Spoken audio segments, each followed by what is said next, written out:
Next lecture is on trauma, I believe, and so I won't dwell on this, but obviously when people are bleeding, you can't necessarily be as elegant as you'd like to be, and so the urgency of the situation dictates your technique and your agents that you're going to use as well. So when we have a patient on the table with multiple pelvic fractures who's hypotensive, and if their blood pressure is 60, we have to do one thing, versus if their blood pressure is 100 and they're adequately resuscitated, and we can do a more elegant microcoil embolization and find the exact points of bleeding. Otherwise, we're putting large amounts of gel foam in the internal iliac artery and just trying to stabilize the patient so that they survive the situation. So the clinical situation urgency obviously guides the choice of embolic agent in those cases. Same thing with GI bleeding and other urgent situations.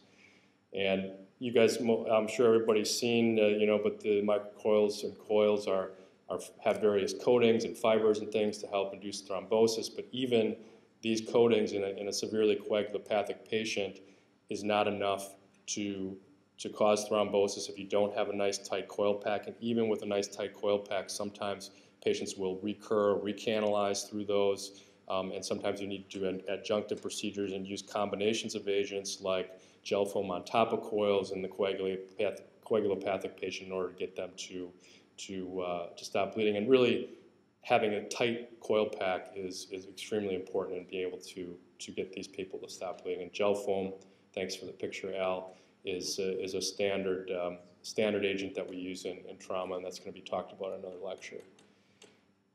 This is a patient with arteriovenous malformation, and the whole thought process about people like this is completely different than a lot of other embolization agents. This patient happens to have, as you can see here, a really, really diffuse and large nidus. All these small disordered vessels that look like tumor vessels is the target in this case, and so the last thing that we want to do is go into some of these geniculate and other feeders and put coils or something like that in here. All that will do is piss this thing off and make it harder to get into the lesion when it really needs to be treated further down the line.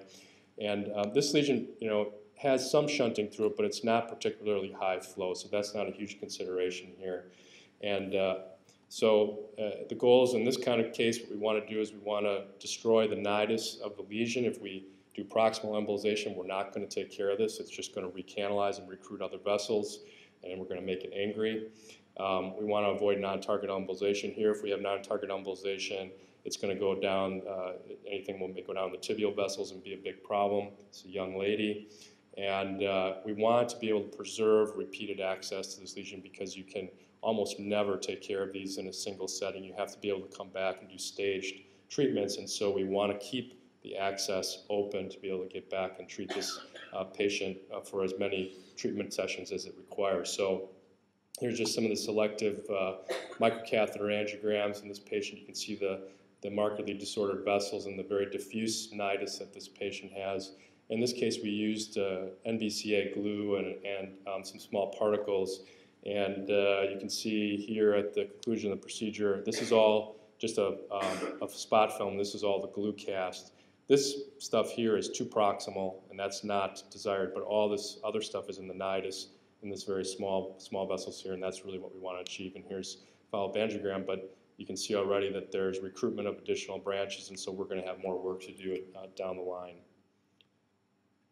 The risk of non-target embolization is, as I said earlier, really extremely variable, and I think when the risk of non-target embolization is high, we have to have agents that we can see.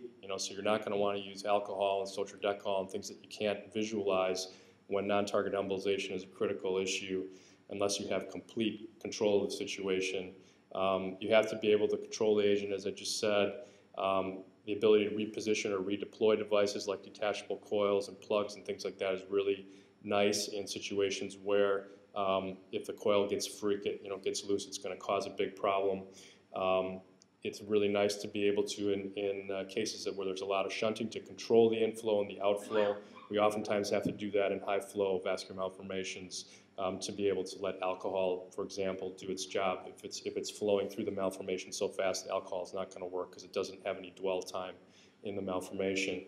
And a really interesting concept is when we're doing some of this work is to be able to coil protect branches that we don't want to have distal embolization going to with either small particles or liquid agents. So if we see, for example, if we're doing a preoperative embolization of a renal cell carcinoma metastasis, there's branches that are feeding the tumor, which also have distal branches that are going down to feeding normal muscle and other tissues that are going to be needed for reconstruction and possibly flaps down the line. So we don't want to devascularize that tissue.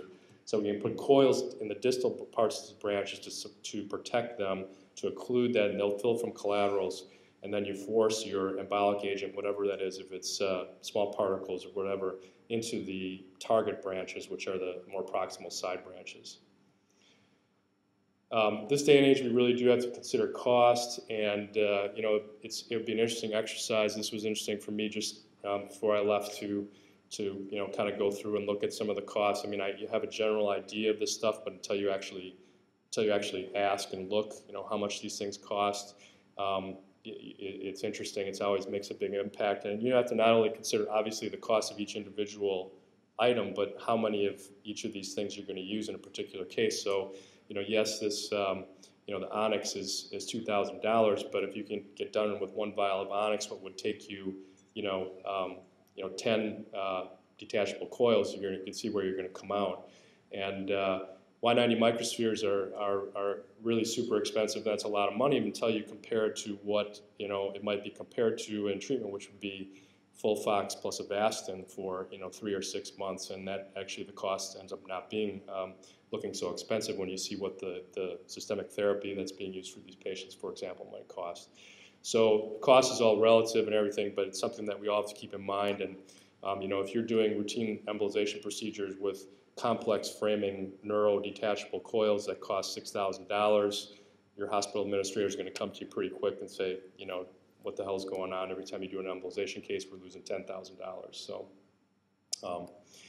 this is just an example, extreme example. This is an unbelievable case. It was given to me by a colleague in Dr. Do in Korea. And this patient had an incredibly sized AVM in his back and shoulder area with a single outflow vein physiology. So they were attacking it from the venous side. So this is, we don't obviously treat AVMs with coils from the arterial side, but from the venous side when there's single outflow vein physiology. So this is the core of guide wires and all kinds of stuff that is in this patient. They actually got this thing completely embolized, and he went on to surgery to have this resected, which would have been impossible had it not been preoperatively embolized. But just, you know, keep in mind how many of these things, how many coils it would take in some of these situations to use, and how that adds up pretty darn quickly in cost.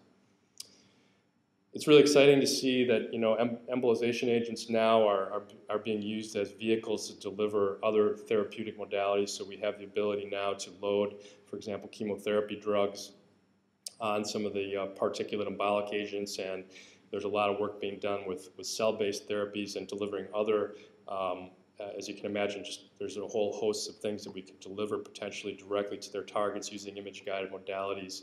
And we're just at the very beginning of this. And this is interesting from a regulatory standpoint as well, because it is a combination of drugs and devices, and yet they're being regulated on the device side. And the device side of FDA and everything don't really have a good idea of how to regulate drugs. And so the trials and the regulatory status of all these agents is very messy and cumbersome. But we're getting through it, and we're running some trials, and there's some interesting data that's starting to come out.